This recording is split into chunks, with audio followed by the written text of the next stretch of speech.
Are you feeling the weight of the world on your shoulders? Literally, you're feeling like your neck and shoulders and your upper back has a lot of unnecessary tension. If you sit a lot either in the car or at a desk, and the area between your shoulder blades can really get tense and irritated, I'm going to show you today a Pilates-based routine we use, especially on the equipment called the Pilates Reformer, and why it can be so beneficial for anyone with that upper back tension.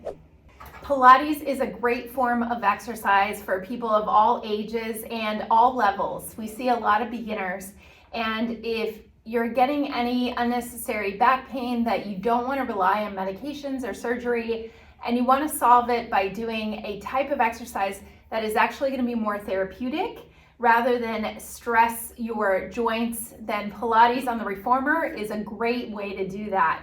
Now, a Reformer has springs for resistance, so with your arms and legs, you can get a good workout, work on flexibility and also strengthening and toning, but it's going to focus a lot on the mind-body connection between your core muscles and your brain and how to hold your body in good alignment. So the exercises that I am going to demonstrate today, we use in a private setting or class setting or even in our therapy sessions in order to take tension off your upper back and try to soothe and ease those muscles so they can feel better. Now, it's important that you check in with your doctor before starting any new exercise routine if you're having symptoms that are alarming with numbness, tingling, anything to do with nerve tension, or symptoms that are unrelenting, especially in the middle of the night, that are waking you up. We want to find a relief, and seeing a physical therapist, they're going to be able to screen you and teach you the appropriate things that you can do on a machine like this if you're coming to a guided class. Now, your upper back may exist with a lot of unnecessary tension there because this is where we tend to hold our stress, and there's a huge connection between the brain and emotional stress, physical stress, and also back pain. And so finding ways that you can unwind, get those muscles to relax, go for a walk, be outside, do things that are going to calm your nervous system down. That is one of the number one biggest things that we would recommend first. And finding an exercise routine that's going to make you feel energized and lengthened, elongated as you walk out of the room, which is what a lot of people say about the benefits of doing Pilates. So because these exercises are in a guided setting, I am just going to show you some of the things that we might do for upper back tension and focusing on relieving that stress in the area between your shoulder blades there. Now, the first exercise is called chest expansion. We would either have you on your knees, or if that's not comfortable for you, then we would have you sitting with your bottom on a box.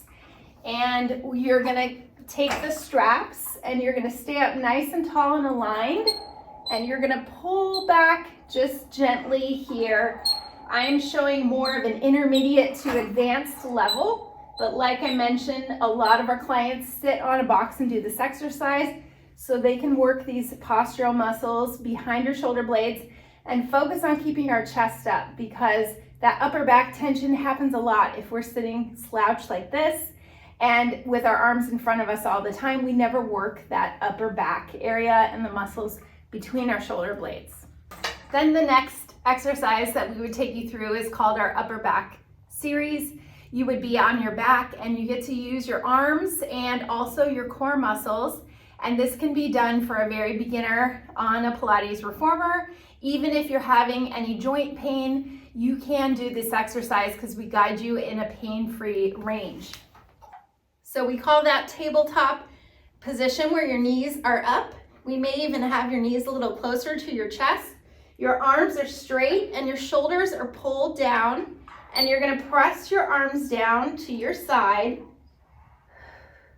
while focusing on engaging the muscles through your midsection in order to keep your legs up and your core engaged before you pull down with the arms.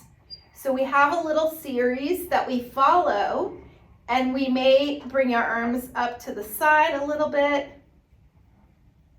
and different directions here using the Reformer, and we are working all those muscles around your shoulder blades and your upper back when cued correctly and doing them correctly. It's not so much a shoulder exercise, but more of an upper back exercise. So I'm keeping in mind that I am showing someone that has not been on the Pilates Reformer before, some beginner ways that we would start teaching to work on the upper back and relieve tension there. So the next exercise, you're sitting on a box and you're pulling back like a rowing motion. So when you're doing this, you're cued to keep your shoulder blades down your back and your neck nice and long, like you're growing taller through your spine, and you're squeezing those shoulder blades together. That's called a seated row. Then we go into what's called a mermaid, and one of the classic Pilates exercises. If you've ever done it, Pilates on a mat, we take this on the Reformer, and you get a little extra benefit by using the springs here and a push against the bar, so you can feel a little extra stretch through the tension of between the ribs and the upper back and underneath the shoulder blade through those lat muscles. So I'm going to show you on a box because some of our clients, they may have knee issues, and it's a little bit easier to do it here in a modified version. But placing the hand on the bar, we take the other arm up and over, and we imagine that our hip is moving downward, so we get a stretch on that whole right side of your body. And then you're doing it with breathing. So you take an inhale and then exhale, up and over. And we want this to flow back and forth. So you're moving your spine in a C curve and a healthy way for your spine to move side to side. And you can limit the range of motion as well if this is really tight or tense for you to do. But a great way on both sides that we can work the side bending of your spine and encourage these muscles to stretch, because it's not something that we normally do on a daily basis. So using the Reformer is so helpful for many different reasons, and the women that see us for neck or back or joint pain, we can find exercises that are going to be therapeutic and also encourage alignment, posture, balance, and just that connection between your brain and your body. Because you'll notice with Pilates doing it consistently over time, you'll notice that you wake up in the morning, you start walking, and you're standing taller. You also will be sitting in the car a little bit easier without hunching back or sitting on a couch like that, because your muscles will remember the position that is healthier for your back, and it'll start to become like second nature. So those are some of the things that we would do for a Pilates Reformer routine if we had a beginner to intermediate client that had a lot of upper back tension and also had some issues with their posture, with their neck and shoulders. We are going to encourage to improve the muscles to fire it and work properly, and also just take some of that stress and tension away. So with any exercise program, it's good to be guided by an expert. And if you like this video and you want to see more exercise related videos, especially when it comes to Pilates or back pain, then hit subscribe and you'll be notified every week when we release new videos. So thank you for watching, and I hope you find that Pilates is helpful for you.